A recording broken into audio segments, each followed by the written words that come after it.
Hello दोस्तों, how are you. उम्मीद करता हूँ आप सब ठीक होंगे। मैं हूँ आपका दोस्त एसके और हमारी फिजिक्स की सीरीज स्टार्ट है। फिजिक्स फर्स्ट ईयर और केबीके पैटर्न से हम जो है ना फॉलो कर रहे हैं। याद रखना एक बात को, हम जो है ना सिर्फ केबीके पैटर्न को फॉलो कर रहे हैं। केबीके से मतलब खैबर पख्तूनख्वा, और खैबर पख्तूनख्वा गवर्नमेंट करिकुलम है, और उसके हम पैटर्न को फॉलो कर रहे हैं, ना कि उसके मतलब सेम टू सेम उसी को जो है ना जो उन्होंने छापा लगा दिया तो हम भी छापा लगा रहे हैं। नहीं नहीं, इस तरह का कोई सीन नहीं है। वेक्टर हम जो जिस टॉपिक को भी पढ़ते हैं उसको एक तफसीली तौर से पढ़ते हैं। उसको एक हम जो है ना डिटेल वे से एक जो है ना प्रॉपर इन डेप्थ नॉलेज करके उससे पढ़ते हैं, ना कि हम जो है ना यहाँ पे जुगाड़ वाला सीन करते हैं या कोई इस तरह का मतलब जो है ना वो रटे शट्टे का सीन करते हैं, वो कोई नहीं है हमारे पास। हमारा लेक्चर का मकसद यही होता है कि जो है ना हमारे जो है ना हमारे जो स्टूडेंट्स को एक चीज़ सही समझ आए, डेप्थ में समझ आए, और एक चीज़ समझने का फ़ायदा हो जाए। रिचर्ड फेनमैन सर बहुत बड़े प्रोफेसर गुजरे हैं हमारे, ठीक है। उनका यही लर्निंग का तरीका था कि learn everything by heart, in depth पढ़ा करें हर चीज़ को, एक चीज़ भी चिपका चिपका करें। तो वो चीज़ आपको जो है ना दिल में उतरेगी, दिमाग में उतरेगी, और जो है ना आप मजीद नॉलेज स्ट्रांग करके मजीद इन्वेंशन और इनोवेशन और डिस्कवरीज की तरफ ले जाया करेंगे। तो चलो शुरू करते हैं।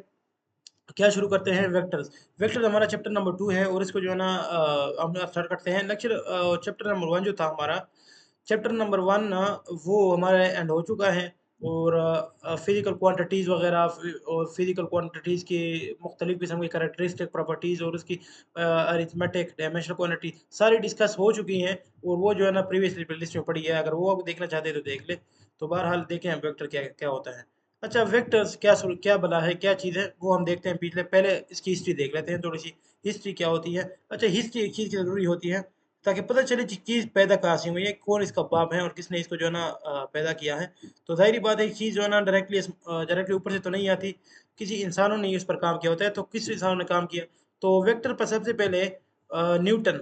न्यूटन जो इसाक न्यूटन साइंटिस्ट थे, जिसने 3 लॉज भी पेश किए फोर्सेस के, तो उसी ने वेक्टर का कंसेप्ट लाया दुनिया में, जब उसने फोर्स का नाम लिया। तो फोर्स जब से आई, तो सबर को मैं पेन का रंग चेंज कर लूँ, ब्लैक रंग, ब्लैक, सॉरी, ओके। तो जब उसने कहा कि फोर्स इंट्रोड्यूस कराई उसने अपने 3 लॉज में, तो फोर्स एक वेक्टर है, बिल्कुल सबको पता है, बिल्कुल जानते हैं। लेकिन उस टाइम अब ये वेक्टर का कंसेप्ट नहीं था। लेकिन फोर्स जो है ना न्यूटन ने इंट्रोड्यूस करा ली थी, क्योंकि मोशन की स्टडी कर रहा था वो, तो मोशन के लिए फोर्स आ गई। तो फोर्स आ गई थी, लेकिन ये पता नहीं था कि वेक्टर है या नहीं। तो वेक्टर तो आ गया था, लेकिन लोगों को पता नहीं था, फोर्स जो है ना इंट्रोड्यूस हो गया था। तो 19 सेंचुरी में एक बाकायदा और फॉर्मल वे से विलियम रोवन हैमिल्टन, ये भी एक साइंटिस्ट है और रेनिड स्टेट मैथमेटिशियन ने, इन्होंने जो है ना एक फॉर्मल तौर पर मैथमेटिक्स डेवलप की वेक्टर्स के लिए, और एक जो है ना वेक्टर मैथमेटिक्स कायम किया। वेक्टर मैथमेटिक्स जो है ना वेक्टर मैथ जो है ना वो इन्होंने बनाया। समझ रहे हैं ना बात को? तो इन्होंने जो है ना ये इन्होंने जो है ना प्रॉपर वेक्टर की जो है ना उस पर मैथमेटिक्स बनाई। लेकिन यहाँ पर जो है ना न्यूटन ने भी फोर्स को एक ऐसी क्वांटिटी करार दी थी कि फोर्स विदाउट डायरेक्शन हम एक्सप्लेन नहीं कर सकते। हम बताएंगे कि फोर्स टुवर्ड नॉर्थ है, टुवर्ड साउथ है, टुवर्ड ईस्ट है, टुवर्ड वेस्ट है, क्या बना है। तो न्यूटन ने हमें जो है ना एक चीज़ बता दी थी, लेकिन एक जो है ना चीज़ का नाम डिक्लेयर नहीं था। तो जब नाम डिक्लेयर हुआ 19th सेंचुरी में, तो इन 19th सेंचुरी में बाय द वे काफ़ी साइंटिस्टों ने काम किया, सिर्फ दो ने काम नहीं किया। इसमें काफ़ी मतलब अगर आप जानना चाहते हैं तो आप नेट से देख लें। तो बहरहाल ये तो जो साइंटिस्ट हैं ये मतलब इनके मशहूर हैं, और इन्होंने काफ़ी काम किया। तो 19th सेंचुरी में प्रॉपर मैथमेटिकल वेट डेवलप हुई, ठीक है जी। और जो ना ये न्यूटन ने फोर्स का लफ्ज़ इस्तेमाल करके वेक्टर का जो है ना इशारा, एक किस्म का प्रिडिक्शन कर दी थी। समझ आए ना बात को? ठीक है जी। अब जो है ना सवाल पैदा होता है, हम वेक्टर्स क्यों स्टडी करते हैं? वाई टू स्टडी वेक्टर, समझ रहे हो ना? वाई स्टडी वेक्टर, मैं स्टडी भी लिख लेता हूँ, वाई स्टडी वेक्टर, जो एक इंतहाई इंपॉर्टेंट सवाल है, बिल्कुल करना चाहिए, वाई स्टडी वेक्टर। तो वेक्टर हम क्यों दिमाग खपा रहे हैं, क्यों पढ़ना चाह रहे हैं? एक वजह तो बनती है ना, एक चीज़ बंदा फजूल में पढ़े तो ज़ाहिर बंदे का टाइम ज़ाया होता है, बंदे की एनर्जी ज़ाया होती है। तो याद रखिए, वेक्टर इंतहाई इंपॉर्टेंट चीज़ है और बैकबोन है of the modern technologies.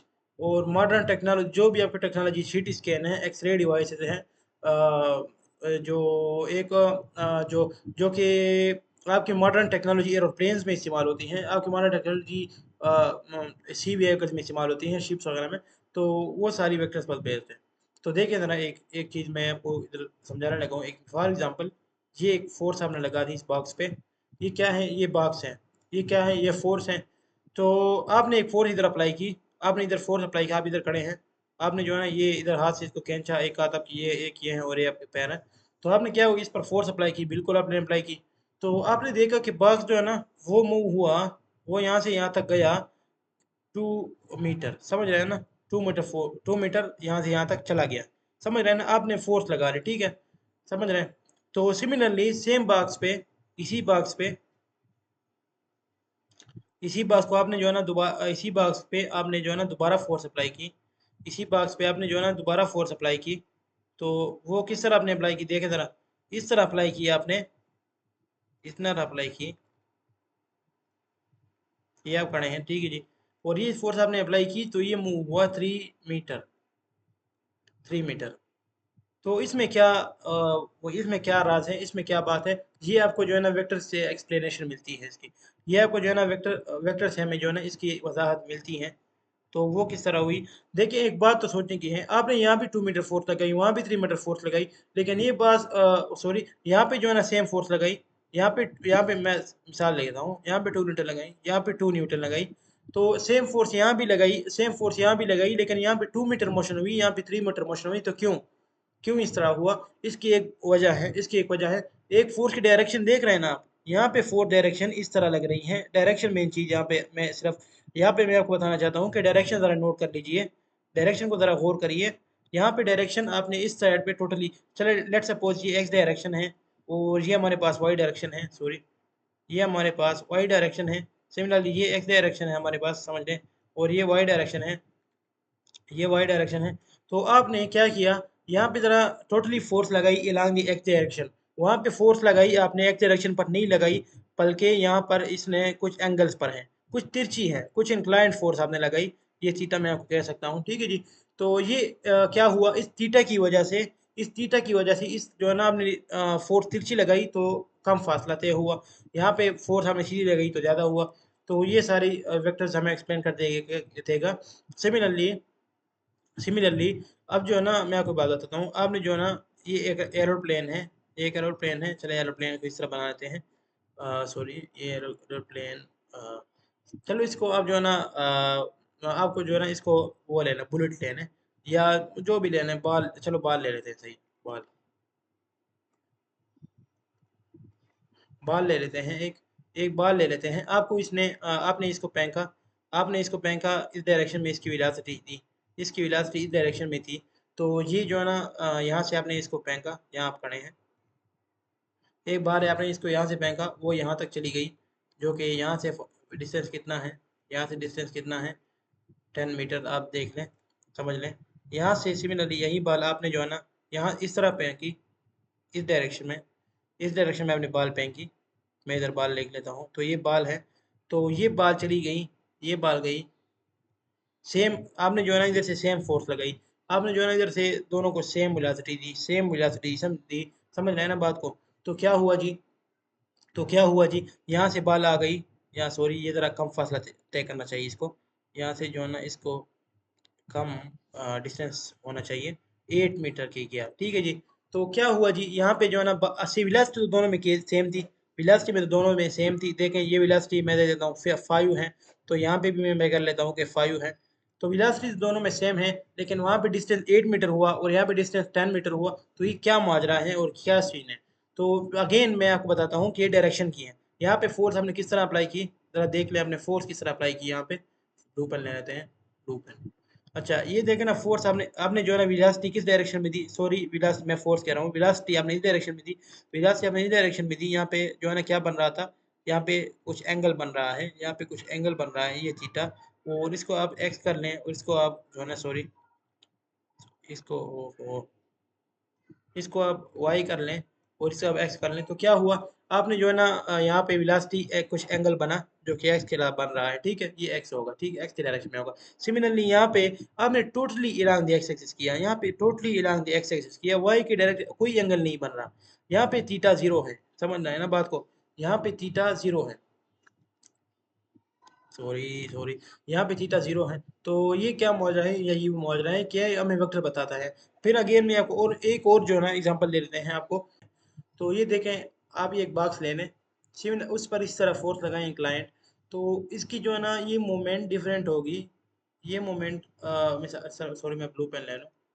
Blue pen, blue blue blue blue.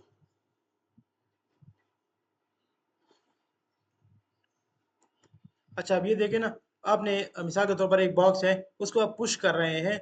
ये तीसरी एग्जांपल है। तो इसको आप पुश कर रहे हैं इस साइड पे।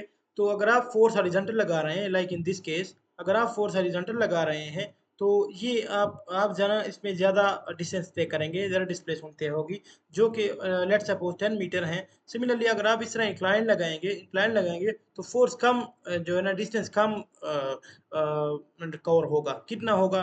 यानी 7 मीटर आप ले लें, लेकिन 10 से ऑलवेज कम होगा। अगर आपको यकीन नहीं आ रहा, आप बेशक कर लें, और अगर कोई गलत आपको जो है ना ये रिजल्ट सही नहीं आए, तो हमें बिल्कुल जुर्माना कर लें आप, बिल्कुल कोई मसला ही नहीं है। तो अच्छा दूसरी बात ये है, अच्छा दूसरे वेक्टर क्या है? अब फोर्थ एग्जांपल देख लें, मैग्नेटिक फील्ड, जो कि एक बहुत ज़्यादा इंपॉर्टेंट और एडवांस टेक्नोलॉजी मैग्नेटिक फील्ड वाली है। अब जो मैंने शुरू में बात की सीटी स्कैन और एक्सरे टेक्नोलॉजीज की, और ये एक और टेक्नोलॉजी आती है मेडिकल लैब टेक्नोलॉजी, वो देख लें। तो ये क्या चीज़ें हैं? वो सारी मैग्नेटिक फील्ड पर बेस करती हैं, सारी मैग्नेटिक फील्ड पर बेस करती हैं। और MRI, magnetic resonance imaging, magnetic resonance imaging, वो हम आगे देखेंगे, वो भी सारी मैग्नेटिक फील्ड पर बेस करती हैं। तो मैग्नेटिक फील्ड कोई मतलब इस तरह ऐसी वैसी चीज़ नहीं है जो आप मतलब बड़ी हल्के में ले लें। मैग्नेटिक फील्ड एक बहुत पावरफुल टेक्नोलॉजी की बुनियाद है, बहुत ज़्यादा पावरफुल टेक्नोलॉजी की फंडामेंटल है, याद रखिए। अच्छा देखिए जी, शाबाश। अब ये मैग्नेट मेरे पास पड़ा हुआ है, तो ये मैग्नेट क्या है? मैग्नेटिस क्या करता है? अपनी तरफ खींचता है। तो ये क्या करेगा? ये मेरे पास एक बॉडी है, मेटालिक है। तो अगर मैं यहाँ पर एक जो है ना ये बॉडी रख दूँ, तो ये इसको जो है ना अपनी तरफ अट्रैक्ट करेगा, ये अपनी तरफ अट्रैक्ट करेगा। अब ठीक है जी, यहाँ पे बिल्कुल तुक मन की है, क्योंकि मैग्नेटिक फील्ड की डायरेक्शन ये है। ये मैग्नेटिक फील्ड की डायरेक्शन है जो कि आपको नज़र आ रही है। ये मैग्नेटिक फील्ड की डायरेक्शन है बिल्कुल। यहाँ पे हमें भी समझ आता है कि जी जो है ना इसको अपनी तरफ अट्रैक्ट करेगा, खींचेगा, अट्रैक्ट करेगा, खींचेगा। लेकिन लेकिन अब बात क्या हुई? बात ये है कि अगर ये यहाँ ये सेम, अगर ये कोई बॉडी यहाँ भी पड़ी हो, तो ये उसको भी अट्रैक्ट करेगा, तो ये इसको भी अट्रैक्ट करेगा। और यहाँ पे अगर कोई बॉडी पड़ी हो, यहाँ पे कोई बॉडी है, ये इसको भी अट्रैक्ट करेगा। तो हमें क्या मिलता है इससे? हमें क्या इससे पैगाम मिलता है, क्या मैसेज मिलता है, क्या समझ पाते हैं कि ये एक वेक्टर है। मैग्नेटिक फील्ड एक वेक्टर है, बेशक उसकी डायरेक्शन इस तरफ है, लेकिन उसका असर along the horizontal, along the x axis भी है, और उसका असर एलॉन्ग द वाई एक्सिस भी है, एलॉन्ग दी वाई एक्सिस भी है। लेकिन याद रखिए यहाँ पे डिफरेंट होगा, यहाँ पे डिफरेंट होगा, यहाँ पे डिफरेंट होगा, और यहाँ पे सेम भी हो सकता है, बिल्कुल डिफरेंट भी हो सकता है। लेट मी लिख लो कि नहीं? चलो लिख लेते हैं। चलो नहीं लिखते। वैसे सुन ले बात को, बेशक सुन ले काम को। अगर अगर एक्स वाई में से एक्स वाई डायरेक्शन में और इंक्लाइन डायरेक्शन में सेम भी हो सकती हैं तमाम मैग्नीट्यूड, और डिफरेंट भी हो सकती हैं। सेम भी हो सकती हैं और डिफरेंट भी हो सकती हैं, इसमें कोई मसला नहीं है। समझ रहे हैं बात को? तो ये इसकी जो है ना एग्जांपल्स थी कुछ, कि हम क्यों जो है ना वेक्टर्स को स्टडी करते हैं। तो वेक्टर के ज़रिए हम जो है ना वेक्टर मैथमेटिक्स के ज़रिए इन सारे प्रॉब्लम्स को जो है ना हम देखते हैं और सॉल्व करते हैं। तो एक जो है ना मैं यहाँ पे जुमला लिखने लगा हूँ, एक जुमला लगा हूँ, बहुत इंपॉर्टेंट है, प्लीज नोट कर ले। Vectors is the mathematics, vector is the tool, is the mathematical tool, sorry जरा एक्सप्लेनेशन होनी चाहिए ना, जरा फॉर्मल वे से। Is the mathematics tool, is the mathematical tool, tool to solve physical to solve physics problem, to solve physics problem. अब physics problem क्या होते हैं, जो कि मैंने आपको बता दिए ऊपर। अब ये एक बात याद रखना, अब ये जो मैंने इधर कुछ 4-5 एग्जाम्पल की हैं, 4-5 मसाइल मैंने आपको बताए हैं, एग्जाम्पल नहीं, ये मसले हैं सारे। अब बताएं मुझे, कोई दुनिया में इस तरह शख्स होगा वेक्टर से पहले कि मुझे बता सके क्या क्या हो रहा है? भाई हमें तो कुछ समझ नहीं आ रहा भाई। इस तरह हम इंक्लाइंड फोर्स लगाते हैं, सेम फोर्स लगाते हैं, 2 न्यूटन होती है।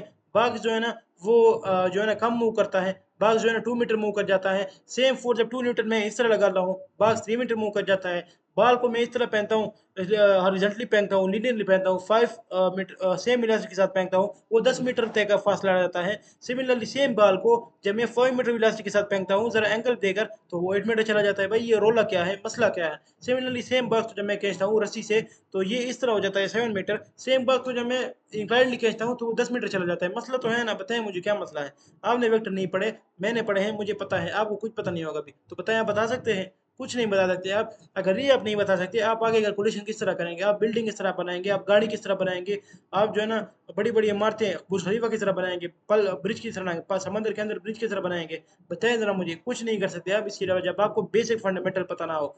अब फोर्स, जाहिर बात है दुनिया में हर जगह फोर्स ही फोर्स है, हर जगह फोर्स ही फोर्स है। अगर आपको इस फोर्स की पता नहीं, तो आप जो है ना लिफ्टिंग किस तरह करेंगे, ये देखें लिफ्टिंग है। आप जो है ना बिल्डोजर से चीजें किस तरह उठाएंगे, ये क्रेन है, क्रेन से लिफ्टिंग किस तरह करेंगे, कुछ नहीं पता आपको। तो मैं ये कह रहा हूँ कि वेक्टर आ गया मैदान में। वेक्टर जब दुनिया में आ गया, हमने एक प्रॉपर वेक्टर मैथमेटिक्स डेवलप की, और उस मैथमेटिक्स के जरिए हमने क्या किया, फिजिक्स के प्रॉब्लम को सॉल्व किए। तो हम मैं कह सकता हूँ vector is a mathematical tool to solve the physics problem. Okay, vector is nothing more than that. जबरदस्त, वेक्टर बहुत जबरदस्त टूल है, ठीक है जी। अच्छा, मैंने आपको कुछ चीजें बता दी, ठीक है, वेक्टर्स पर। अब जो है ना मैं चाहता, ये एग्जांपल देख लें, ये आपकी बुक जैसे एक तस्वीर थी बुक में। तो ये क्या लिखा हुआ है, how are mobile crane able to lift the heavy load without toppling over. अब टेपलिंग कह रहा है कि यार एक मोबाइल ट्रेन है, तो वो उलटने के बजाय वो उलटता भी नहीं है, वो टर्न ओवर भी नहीं होता, लेकिन वो इतनी हैवी हैवी लोड उठा लेता है। देखिए कितनी हैवी लोड है, ये कितनी हैवी लोड है, देखें। ये मैं लिख लेता हूँ लोड, ये कितनी हैवी लोड है, और ये उसने उठा लिया। तो क्या हुआ, ये विदाउट टेपलिंग ओवर इसने ये भी उठा लिया, किस तरह हो सकता है। तो ये जो है ना इसकी, ये हमें बताती हैं फोर्सेस, बताते हैं वेक्टर, फोर्सेस की वजह से हमें फाइंड होता है, कैलकुलेशंस करते हैं। और फोर्सेस क्या है, वेक्टर्स ही हैं। अब बताएं मुझे, ये जो देख रहे हैं यहाँ पे एक रस्सी है, बिल्कुल मैं ये इस तरह कोई रस्सी जा रही है, ये भी एक जो है ना रोप है। अब ये जो है ना मैं ज़रा ब्लैक पेन से कर लूँ ताकि आपको नज़र सही आए। देख ठीक है जी ना, ये इस तरह का ये इस तरह की चीज़ बंधी हुई है, ये इस तरह की रस्सियाँ हैं, सॉरी, इस तरह की रस्सियाँ हैं। अब देखिए इधर से भी कुछ रस्सियाँ मस्सियाँ आ रही हैं, देखें। अब क्या हो रहा है, इसमें हमने कैलकुलेशन की है प्रॉपर, इसमें प्रॉपर हमने वेक्टर्स अप्लाई किया है। अब ये देखें, इसको ज़रा आप देखें, ये मैंने ये छोटा सा इसको हम टारगेट करते हैं। लेट सपोज इसको हम इधर बना लेते हैं। लेट सपोज आप इसको इधर बना लें, इसको जो है ना इसको ज़रा इधर जूम करके हमने जो है ना इसको ले लिया है। हम इसको ज़रा इन डेप्थ देखते हैं कि क्या सूरत हाल है। ये हमने रस्सी का एक टुकड़ा लिया, जो इसके नीचे इधर लोड है, जो कि इधर इधर जो है ना हैवी लोड है। लेट मी, हैवी लोड, ठीक है जी। ये ओ सॉरी, हैवी लोड लिख लेते हैं, चलो। यहाँ पे हैवी लोड है, तो हैवी लोड को लिफ्ट किस तरह कर रहे हैं, देखिए जी, वो इस तरह रोप खींची जा रही है, रोप इस तरह खींची जा रही है, तो इसमें टेंशन इस डायरेक्शन में प्रोड्यूस हो रही है। ये रोप की टेंशन है, ठीक है। और हैवी लोड का वेट जो है ना वो इस साइड पे होगा, जाहिर बात है हैवी लोड है। तो हैवी लोड पर क्या करती है, ग्रेविटेशनल फोर्सेज लगती है, ग्रेविटेशनल फोर्सेज की वजह से क्या आते हैं, लोड आते हैं, ग्रेविटेशनल फोर्सेज की वजह से क्या आते हैं, लोड्स आते हैं। तो लोड्स की वजह से, लोड्स की वजह से क्या आएगी, हमारे पास टेंशन आएगी। देखें मैं ज़रा इधर लिख लेता हूँ कि वेट, ठीक है ना, कोई मसला नहीं है। तो ये सीन है इसका। अब देखें मुझे, अब देखें इस बात को ज़रा आप देख लें कि ये क्या हो रहा है। डब्ल्यू इधर नीचे लग रही है, टेंशन उधर जा रही है, तो ये किस तरह हम बैलेंस हो सकते हैं। एक बात जो है ना सोचने की है, बहुत ज़्यादा सोचने की बात है, कि देखिए टेंशन जो है ना वो तो इस डायरेक्शन में लग रही है, जो रस्सी खींच रही है, रस्सी जो फोर्स, रस्सी जो बर्दाश्त कर रही है, वो तो इस डायरेक्शन में है, जो कि थीटा पे है, जो कि एक थीटा है, जो कि एक थीटा पे डायरेक्शन पे है। लेट सपोज ये एक्स है, लेट सपोज ये वाई है, सॉरी सॉरी, लेट सपोज ये वाई है, लेट सपोज ये वाई डैश है, लेट सपोज ये एक्स डैश है। तो कोई मसला नहीं इसमें, सॉरी, चलो इसको एक्स डैश इधर लिख लेते हैं। तो ये देखें रेजिस्टेंशन तो इस तरफ जा रही है और वेट इस तरफ आ रहा है, तो ये क्या माजरा है। तो ये हमें बताती है वेक्टर। तो अभी तक हमने ये काम किया कि मैंने आपको कुछ मसाइल से आगाह किया। ये कुछ मसाइल थे, अब आपने देखे, ये मसला था, ये मसले हैं, ये सारे मैंने अभी आप पर ऊपर सवाल डाले। मैंने कहा कि हम वेक्टर्स क्यों पढ़ते हैं, तो मैंने आपको बता दिए, बताएं हम वेक्टर इसलिए पढ़ते हैं कि जो सारे सवालात हैं, जो सारी कंफ्यूजन आ रही है हमारे पास फिजिक्स में, सारे जो है ना अब इन बातों को हम नहीं समझ पा रहे हैं, तो हमारे पास वेक्टर्स को पढ़ना ज़रूरी है। तो हमें इसलिए वेक्टर पढ़ते हैं। तो वेक्टर को पढ़ना ज़रूरी हो गया इसलिए। तो वेक्टर की ये अहमियत है, तो वेक्टर को ये अहमियत है, तो वही हमने लिख लिया। तो हमें जो है ना, हमने जो है ना देख लिया कि वाई वेक्टर्स, ठीक है ना, मैंने आपको बता दिया कि why vector, why study vector, ठीक है जी, वो तो आपको क्लियर हो गया। अब पढ़ते हैं, तो वेक्टर होते क्या है, व्हाट। अब मैं वर्ड के जवाब देने लगा हूँ कि व्हाट क्या चीज़ है, वेक्टर होती क्या चीज़ है। वेक्टर कोई नहीं है, फिजिकल क्वांटिटीज़ है। फिजिकल क्वांटिटीज़ का हम नहीं जानते, हमने इस पर बाकायदा 1.5 घंटे 1 घंटे का लेक्चर्स मौजूद हैं हमारे। वो हमारी पहले ही जो है ना अपनी लिस्ट है पहले चैप्टर की, मेजरमेंट की, वो हमारे कहने चैनल पर देख लें। हमारे चैनल्स पर पहले चैप्टर सारा पड़ा हुआ है, वहाँ पे इसकी जो है ना सारी डिटेल हर चीज़ पड़ी हुई है। तो देखिए फिजिकल क्वांटिटी क्या होती है, वेक्टर क्या है, फिजिकल क्वांटिटी है। एनी फिजिकल, मैंने आपको पहले बताया कि वेक्टर तो एक मैथमेटिकल टूल है, बिल्कुल जी। तो मैथमेटिकल टूल जिस क्वांटिटी पर हम अप्लाई करते हैं, वो भी वेक्टर बन जाती है। मिसाल के तौर पर फोर्स क्या है, force is a physical quantity, yes. Force एक वेक्टर क्वांटिटी, यस। फोर्स पहले फिजिकल क्वांटिटी है, बाद में वेक्टर क्वांटिटी है, समझ रहे हैं? तो मैं कह सकता हूँ अ फिजिकल क्वांटिटी, एक physical quantity, a physical quantity which which needs which which needs which needs the magnitude, sorry, ये जरा magnitude and direction, which needs the magnitude and direction। अब ये जरा आप बहुत इंपॉर्टेंट पॉइंट है, ठीक है जी, इस पे आप गौर करें। magnitude and direction which need both the which need the both, let me write it, both magnitude and direction to explain it, to describe it or explain it, sorry, describe सही रहेगा, to completely to completely describe it। अब ये क्या चीज़ है, vector की ये definition है, to describe it. Vector देखिए, वेक्टर एक ऐसी फिजिकल क्वांटिटी है जो कि मैग्नीट्यूड मैग्नीट्यूड भी रिक्वायर होती है, डायरेक्शन भी रिक्वायर्ड होती है टू कंप्लीटली डिस्क्राइब इट। अब मैं आपको ज़रा एक और जो है ना पेरिस एग्जांपल देने लगा हूँ, एक और जो है ना अच्छी सी एक जो है ना एग्जांपल देने लगा हूँ बाल की। एक बाल है, उसको आपने जो है ना किसी एंगल से फेंका, तो आपने कह दिया कि ये एक्स डायरेक्शन है और ये वाई डायरेक्शन है। तो इसके जो है ना, ये ज़रा एक्स को मैं लंबा कर लेता हूँ ताकि आपको कन्फ्यूजन ना हो, ये थीटा है। तो किसी ने आपसे पूछा कि यार इसकी वेलोसिटी क्या है, वेलोसिटी आपने कहा 5 मीटर पर सेकंड है, 5 मीटर पर सेकंड है, ठीक है जी। आपने कहा वेलोसिटी 5 मीटर पर सेकंड है इसकी, 5 मीटर पर सेकंड है। तो ये जो है ना क्या कंप्लीटली डिस्क्राइब्ड है कि नहीं, क्या ये कंप्लीट इंफॉर्मेशन दे रही है? अगर आप इस तरह कहते हैं कि ये वेलोसिटी इसकी 5 मीटर पर सेकंड है, क्या आपको ये क्या आपको मतलब ये अच्छा लग रहा है? अगर मैं आपसे पूछूं कि यार जो है ना ये बाल जो है ना आपने किन वेलोसिटी से फेंका, आप कहेंगे velocity is equal to 5 metre per second. तो अब बताएं मुझे किससे आपने किस मैं कोई आपसे किस तरफ फेंका आपने, अगर कोई आपसे पूछे कि किस तरफ फेंका, बताएं मुझे। अब ये कंप्लीट तो नहीं हुई ना, अभी आपने सिर्फ मैग्नीट्यूड बता दिया, ये तो जस्ट मैग्नीट्यूड है, ये तो जस्ट मैग्नीट्यूड है, जस्ट मैग्नीट्यूड है। और आपने डायरेक्शन का कोई इन्फॉर्मेशन नहीं है, आपने डायरेक्शन की कोई इन्फॉर्मेशन नहीं दी, तो ये इनकम्प्लीट है। आपने सर डायरेक्शन भी बतानी है कि 5 मीटर पर सेकंड वेलोसिटी किस साइड पे है।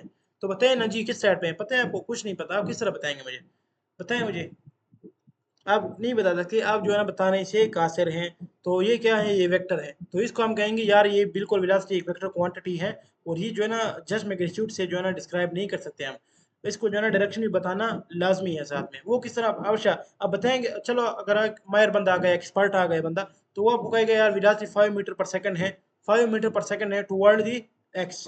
अब ठीक है, अब जो है ना उसकी इन्फॉर्मेशन ठीक है। फर्स्ट करें आपने एक बाल फेंका, वही बाल मैं दोबारा ले रहा हूँ, ये एक बाल था और ये उसका वाई डायरेक्शन है, ये उसका एक्स डायरेक्शन है। अब मैं कह सकता हूँ कि v इज इक्वल टू, मैं लिख लूंगा वी एक्स टूवर्ड एक्स। अब ये जो है ना उसकी इन्फॉर्मेशन ठीक है। अब ये उसकी इन्फॉर्मेशन बिल्कुल ज़बरदस्त है और ठीक है कि उसने जो कह दिया कि v x is equal to 5 metre per second toward x है, और वाई और वी वाई उसकी जो है ना कितनी है, v y is equal to 7 है, ठीक है जी। तो ये उसकी ये सिचुएशन होगी और इसकी जो है ना ये सूरत हाल होगी, ठीक है। ये उसकी जो है ना कंप्लीट डिस्क्रिप्शन होगी, कंप्लीट डिस्क्रिप्शन होगी उसकी, ठीक है। ये देखें, ये मैंने लिख लिया आपके लिए। तो कोई अगर आपको बताए, जो एक्सपर्ट बंदा होगा वो आपको इस तरह कहेगा कि यार इसकी, इसको जना जो है ना मैं क्लियर लिखना चाहता हूँ, ये बड़ा खर्च बन गया है इसकी, ये ज़रा इसको जो है ना क्लियर लिखना चाहिए क्योंकि ये बहुत इंपॉर्टेंट जो है ना चीज़ है, ये बहुत इंपॉर्टेंट चीज़ है, इसको जो है ना ज़रा क्लियर मैं लिख लूँ, सॉरी सॉरी फॉर दैट। चले जी। अच्छा, मैं एक बात यही बात करने वाला था कि सिंपली अगर कोई आपको कह दे कि ये जो है ना विला एक्स है, चलो, और इसकी वेलोसिटी टुवर्ड एक्स है, v x is equals to 5 metre per second, ओहो 5 मीटर पर सेकंड, और ये आपका वाई था, ठीक है ना जी। इसकी वेलोसिटी टुवर्ड वाई है, इसकी वर्ड वेलोसिटी वी वाई कितनी है, वी वाई, ये तो वो वाला वी है ना, दूसरा वी जो कि इंक्लाइंड है, v y is equal to 7 है, ठीक है। तो ये जो है ना ये चीज़ है आपकी, सॉरी ये थीटा का निशान, चलो थीटा 7 मीटर पर सेकंड। तो ये जो है ना आपको कंप्लीट इन्फॉर्मेशन दी जाएगी तो ये जो है ना क्या कंप्लीट इंफॉर्मेशन है। ये मैं ज़रा ग्रीन पेन से भी इधर जो है ना लगा लेता हूँ। ये क्या है, ये वेक्टर कम्प्लीटली एक्सप्लेन्ड है, ये कम्प्लीटली एक्सप्लेन्ड है, ये कम्प्लीटली डिस्क्राइब्ड है। क्यों? क्योंकि आपने जो है ना साथ में इसकी डायरेक्शन भी बता दी, क्या डायरेक्शन भी बता दी कि जो है ना v इलांग दी एक्स जो है ना 5 मीटर पर सेकंड है, और v इज इक्वल टू 7 कहाँ है भाई, किस डायरेक्शन पे लग रही है, y डायरेक्शन पे लग रही है। तो बिल्कुल आपने जो है ना हर बहुत अच्छी इन्फॉर्मेशन बता दी, और जो है ना कम्प्लीटली आपने जो है ना एक्सप्लेन कर दिया। तो ये जो है ना वेक्टर है वेलोसिटी, इसको हम वेक्टर कहेंगे, और ज़बरदस्त, और ये बिल्कुल जी वेक्टर है, सही है ना जी। अब ये हमने वेक्टर्स जो है ना ये हमने एक ज़रा एग्जाम्पल कर दिया, ठीक है। तो ये क्या हुआ, ये वेक्टर हुआ, समझ रहे हैं ना बात को। तो मैंने क्या लिखा है, magnitude and direction, magnitude and direction, magnitude and direction, ठीक है ना जी। तो ये आपका सीन हुआ। तो ये आपकी जो है ना आपने बता दिया। चलो इसको रिप्रेजेंटेशन देखते हैं, वेक्टर रिप्रेजेंट किस तरह होते हैं। तो सिंबॉलिक रिप्रेजेंटेशन किस तरह होती है, तीन तरीकों से होती हैं। या वेक्टर जो है ना बोल्ड करते हैं, बोल्ड बोल्ड लेटर से, let me write it, bold letter. वो किस तरह करते हैं, मतलब जो है ना अगर ए वेक्टर है, कोई ए वेक्टर है, तो इसको जो है ना हम इस तरह बोल्ड लिख लेते हैं। तो ये क्या हुआ, ये ए हो गया, ठीक है जी। सिमिलरली हम ऊपर तीन निशान भी लगा लेते हैं इस तरह का, कभी कभार हम नीचे तीन निशान भी लगा लेते हैं इस तरह का, सही है ना। तो ये वेक्टर रिप्रेजेंटेशन है, ठीक है जी। और वेक्टर की मैग्नीट्यूड को इस पे रिप्रेजेंट करते हैं, ये जो है ना इसको जो है ना डबल लाइन में बंद करके। तो ये रिप्रेजेंटेशन है इसकी। अब ग्राफिकल रिप्रेजेंटेशन को देखते हैं। ग्राफिकल रिप्रेजेंटेशन मतलब नाम से भी जाहिर है।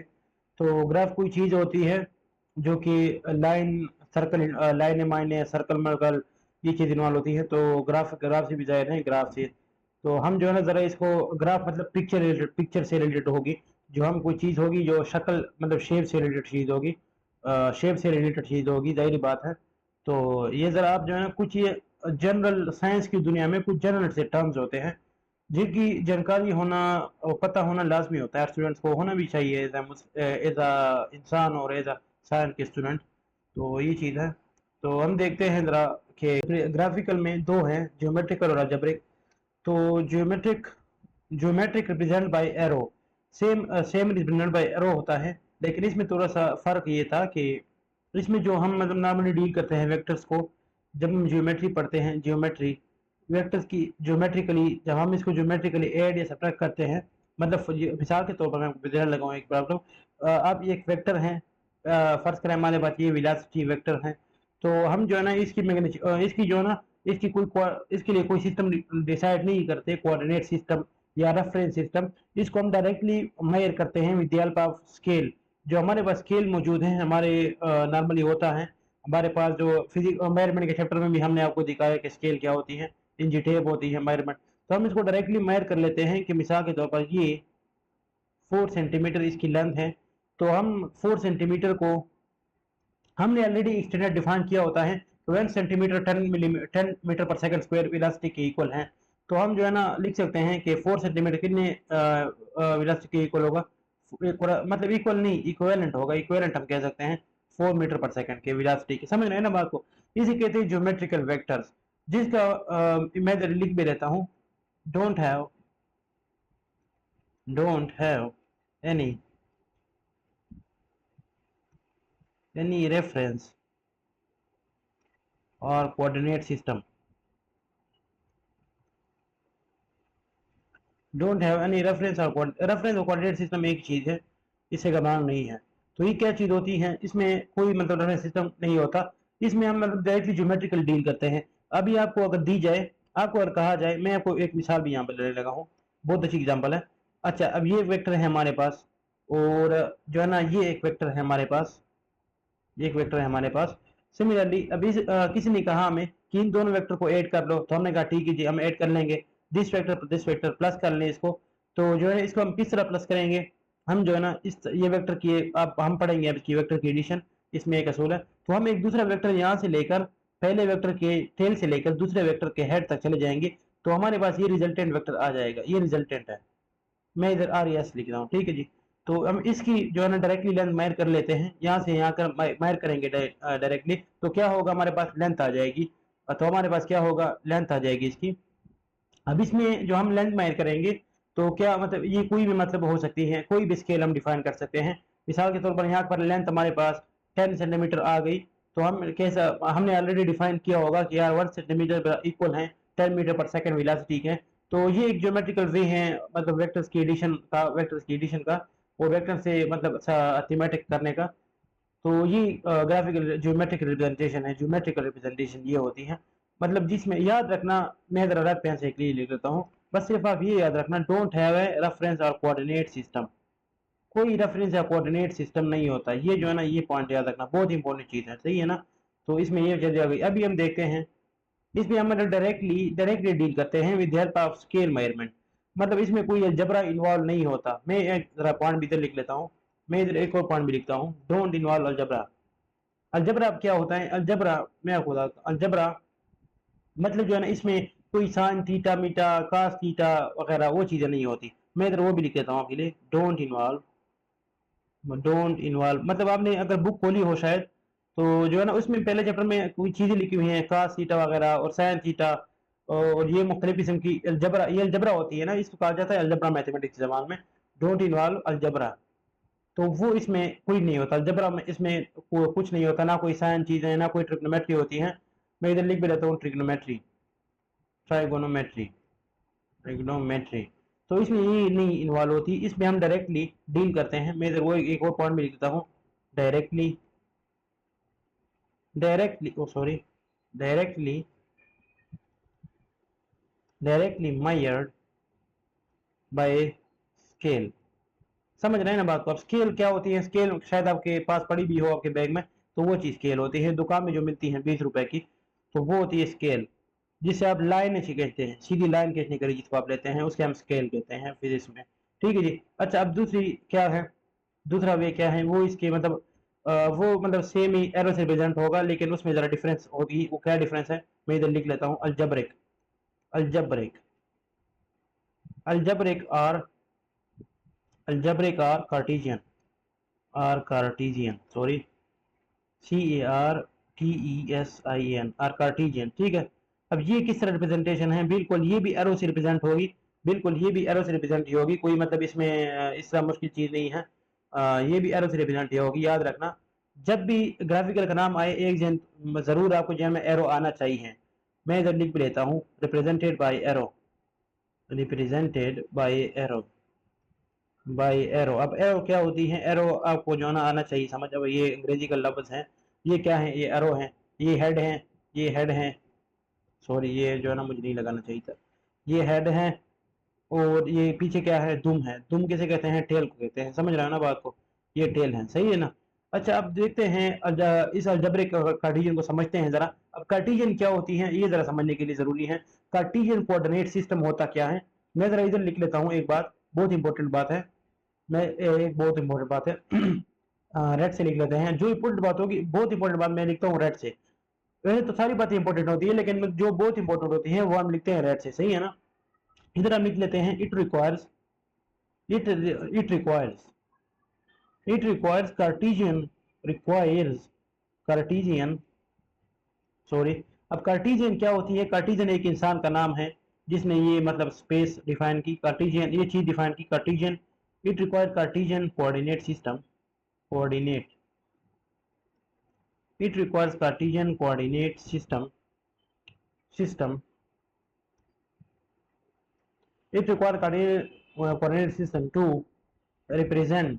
अभी क्या है, हम क्या पढ़ रहे हैं? अभी रिप्रेजेंटेशन ऑफ वेक्टर ही तो पढ़ रहे हैं, कुछ नहीं पढ़ रहे, बस रिप्रेजेंटेशन ऑफ वेक्टर पढ़ रहे हैं। और रिप्रेजेंट क्यों करना है? क्योंकि हमने वेक्टर को सॉल्व करना है, वेक्टर के साथ डीलिंग करनी है। तो एक चीज की आप डीलिंग किस तरह करेंगे? आप जो है एक क्वेश्चन को डीलिंग किस तरह करेंगे, जब आपको नजर ही नहीं आएगा। सबसे पहले तो रिप्रेजेंटेशन मेन चीज है ना।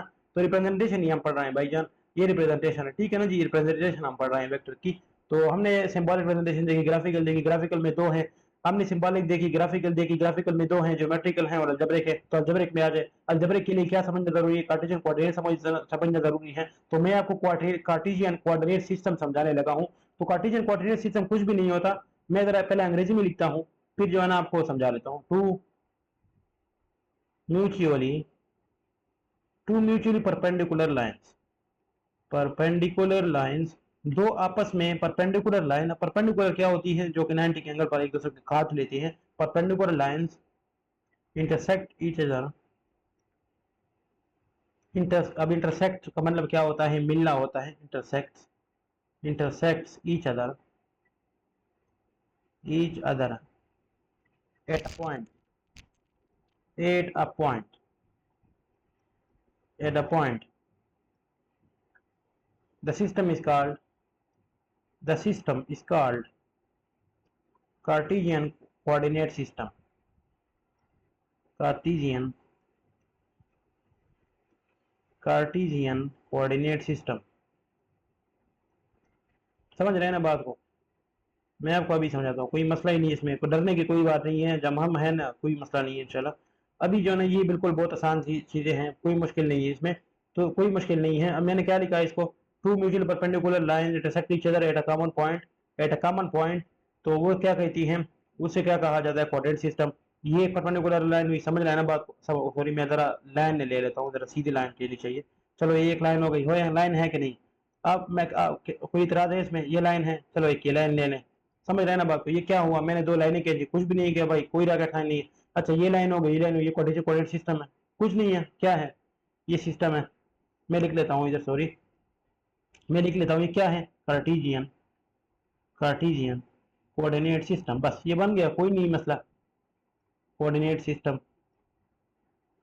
ये बन गया, कोई नहीं मसला। बताएं इसमें कोई मुश्किल थी इसमें? ये एक लाइन हो गई, बिल्कुल लाइन है, दूसरी लाइन हो गई, बिल्कुल लाइन है, तो इन दोनों को आपस में इंटरसेक्ट हुआ किस पॉइंट पे, ये एक पॉइंट है। तो यहाँ पे मैं जरा पॉइंट को जो है ना काले पेन से कर लेते हैं, ब्लैक पेन से, ताकि आपको नजर आए कि जो है ना ये सूरत हाल। ये देखें, ये क्या चीज़ है, ये पॉइंट है कि नहीं? तो यहाँ पे जो है ना दोनों लाइन इंटरसेक्ट किया। अब एक इस चीज बाकी रह गई, इसको हम जरा नाम देते हैं कि एक्स हो गया, और ये जो है ना वाई दे देते हैं, बस इसमें कुछ नहीं है, बस ये नाम दे देते हैं। और नाम जो है ना असल में आपके, अब आपके जहन में सवाल आएगा कि यार ये एक्स हमेशा ये इस तरह क्यों होता है, ये हॉरिजॉन्टल क्यों होता है? तो इसमें कोई रकट कोई मसला नहीं है इसमें, बिल्कुल आप जो है ना इसको एक्स कह लें, बेशक जो है ना आप इसको एक्स कह लें, ये इसको एक्स कह लें, और इसको जो है ना वाई कह लें, तो ये कोई मसला नहीं होगा, इसमें कोई मसला ही नहीं है। लेकिन ये है ना कि जरा कन्वेंशन है, कन्वेंशन समझ रहे हैं ना, जरा क्या कहते हैं, इसमें कन्वेंशन होती है। और जो है ना मतलब शुरू से साइंस में यही असूल चलता आ रहा है। अभी ये असूल किसने काम किया? ये पुराने लोगों ने काम किया है, बड़े बड़े साइंटिस्टों ने, गैलीलियो हो गया, न्यूटन हो गया, आइंस्टाइन हो गया, उन्होंने आसानी के तौर पर, ताकि जो है ना हमें समझने में आसानी हो, एक मतलब स्टैंडर्ड डिफाइन कर लिया, ताकि हर बंदे को जो है ना इसी पे चले और जरा हर बंदे को समझ आ जाए। फिर मिसाल के तौर पर अगर ये डिफाइन ना हुआ, स्टैंडर्ड क्यों डिफाइन होते हैं, why standard in physics? Standard इसलिए होते हैं, हमने पहला लेक्चर भी, पहले जो है ना अपनी लिस्ट थी हमारी, पहले जब पहले चैप्टर की, उसमें हम बता चुके हैं। तो स्टैंडर्ड ये होती है कि दुनिया में आसानी होती है, हम एक दूसरे के बात को आसानी समझ पाते हैं। अगर इस तरह कर लें कि ये एक्स कर ले, ये एक्स कर ले, और ये वाई, दूसरा बंदा वाई कर लेगा और एक्स कर लेगा, तो क्या मजा कि खर्च बच जाएगी और सही समझ नहीं आएगा, मतलब हर बंदा अपने अपने करेगा। तो ये क्या है, स्टैंडर्ड है, ये एक्स हो गया, ये वाई हो गया, बस ये कुछ भी नहीं है, कार्टेशियन कोऑर्डिनेट सिस्टम है, सही है। अच्छा तो अलजेब्रिक वेक्टर क्या हो, अलजेब्रिक रिप्रेजेंटेशन क्या है? ये यही जो जिसमें हम कार्टेशियन कोऑर्डिनेट सिस्टम को यूज करते हैं, या इसको कार्टेशियन रिप्रेजेंटेशन भी कहा जाता है, या इसको कार्टेशियन कोऑर्डिनेट सिस्टम भी कहा जाता है। अब वो किस तरह, मैं जरा आपको बता देता हूँ। अब देखें ये मैंने क्या किया, अब देखें कोई इसमें मुश्किल बात नहीं है। अब देखें, ओहो, ये जरा मैं लाइन अगेन ले लेता हूँ ताकि सीधी बात हो जाए। चलो ये एक सिस्टम है, सही है ना जी। अच्छा इसमें मैं जरा कोई एक कोडिशन करना चाहूंगा। अच्छा, अगर आपने ये वाई ले लिया ना, तो इसको आप वाई डैश कह दें, बिल्कुल जी कोई बात नहीं, इसको जो है ना एक्स डैश कह दें। यहाँ पर जो है ना नेगेटिव साइड होगी, यहाँ पर जो है ना नेगेटिव नेगेटिव एक्स होगा, नेगेटिव एक्स होगा, और यहाँ पर जो है ना पॉजिटिव एक्स होगा। सिमिलरली ऊपर जो है ना वो पॉजिटिव वाई होगा, पॉजिटिव वाई होगा, पॉजिटिव वाई होगा, यहाँ पर जो है ना नेगेटिव वाई होगा, नेगेटिव वाई होगा। तो ये उसमें कोई मसला नहीं है, समझ रहे हैं ना बात को? अच्छा तो ये चीज है हमारे पास। अच्छा रिप्रेजेंटेशन ऑफ वेक्टर पर बात की जा रही थी। Algebraic vector, algebraic representation of vector, और कार्टेशियन रिप्रेजेंटेशन ऑफ वेक्टर, ये क्या है? ये कार्टेशियन प्लेन है, एक्स और वाई, बिल्कुल। तो एक वेक्टर आप लेने, बिल्कुल एक वेक्टर आप लेने, ये देखें ये क्या चीज है, ये कोई मसला नहीं है। मिसाल के तौर पर ये वेक्टर ए है, तो ये रिप्रेजेंट हो गया हमारे पास, इसकी एक एंगल बनेगा, बिल्कुल मैंने आपको पहले भी समझाया था जब हमने पहले पहले लेक्चर शुरू किया। यहाँ पर आया ना जी, बिल्कुल यहाँ पर जो है ना मैं बड़ी थीटा बनाने वाला था, हर जगह जो है ना मैंने थीटा बनाया, और वो समझाने के लिए ना, तो ये सारी मैंने क्या किया, ये सारी मेरी जो है ना इधर मैंने जो की हुई है कुछ वेक्टर की रिप्रेजेंटेशन, ये सारी कार्टेशियन रिप्रेजेंटेशन है, सारी अलजेब्रिक रिप्रेजेंटेशन है, जहाँ पे थीटा वीटा बनता है, समझ रहे हैं ना बात को? तो ये हम क्यों करते हैं रिप्रेजेंट, ये आगे हमें कैलकुलेशन में हेल्प देती है। तो इसमें जो है ना कैलकुलेशन में हेल्प देती है। ये क्या है? अलजेब्रिक रिप्रेजेंटेशन, अलजेब्रिक, आरईपी में लिख लेता हूँ, सही है ना? तो ये क्या कहते हैं कि हमें कैलकुलेशन में हेल्प देती है, तो ये अलजेब्रिक रिप्रेजेंटेशन है। सिमिलरली इधर एक देखें एग्जांपल, फिर आप जो है ना रोला करेंगे, ये भी अलजेब्रिक रिप्रेजेंटेशन है। ये क्या हुआ जी, ये क्या हुआ, ये अलजेब्रिक रिप्रेजेंटेशन है। ये वेक्टर की क्या है? एक्स है और ये वाई है, तो ये हमारे पास आ गई अलजेब्रिक रिप्रेजेंटेशन जो कि कार्टेशियन प्लेन जिसमें रिक्वायर होता है, सही है ना। तो इसमें इसके अलग इसके जो दोनों की सिग्निफिकेंस हैं, बिल्कुल दोनों की ज्योमेट्रिकल हैं और अलजेब्रिक हैं, दोनों की मतलब अलग अलग इंपॉर्टेंस है, दोनों के अलग अलग इंपॉर्टेंस है। और मैं इधर इधर लिख लेता हूँ ग्राफिकल, ये है यहाँ पे ग्राफिकल। ग्राफिकल में मजीद दो जो है ना, एक है ज्योमेट्रिकल। ज्योमेट्रिकल इसमें बहुत मतलब इंपॉर्टेंट है, सारी कैलकुलेशन जो है ना आगे इस पर बेस करती हैं सारी, मतलब इसकी जो वेक्टर मैथमेटिक्स हैं ग्राफिकल होती हैं, और एक जो क्या होती है बताया मुझे जरा, अलजेब्रिक होती है, ठीक है जी। अलजब एक ज्योमेट्रिक होती है और एक अलजेब्रिक। तो इसकी जो है ना दोनों की सिग्निफिकेंस है, मैं जरा उर्दू में लिख लेता हूँ। Every each each have it's, इस तरह नहीं है कि दोनों फजूल हैं या इसमें से कोई भी फजूल है, its own importance, its own importance, importance for calculate for mathematics, for math. जब हम इसकी मैथमेटिक्स करते हैं तो इसकी जो है ना अपनी मैथमेटिक्स, सही है ना जी। तो इसकी जो है ना अपनी एक इम्पोर्टेंस होती है, दोनों की मतलब जो है ना अपनी एक इम्पोर्टेंस होती है। तो मेरे ख्याल में हमारे कंप्लीट हो रहा है टाइम लेक्चर का, तो हम जो है ना इस लेक्चर को एंड करते हैं और जो है ना अगले लेक्चर में मिलते हैं और इंशाल्लाह फिर आगे कंटिन्यू करते हैं। थैंक यू वेरी मच, और चैनल को सब्सक्राइब करें और पढ़ते रहिएगा। Thank you very much.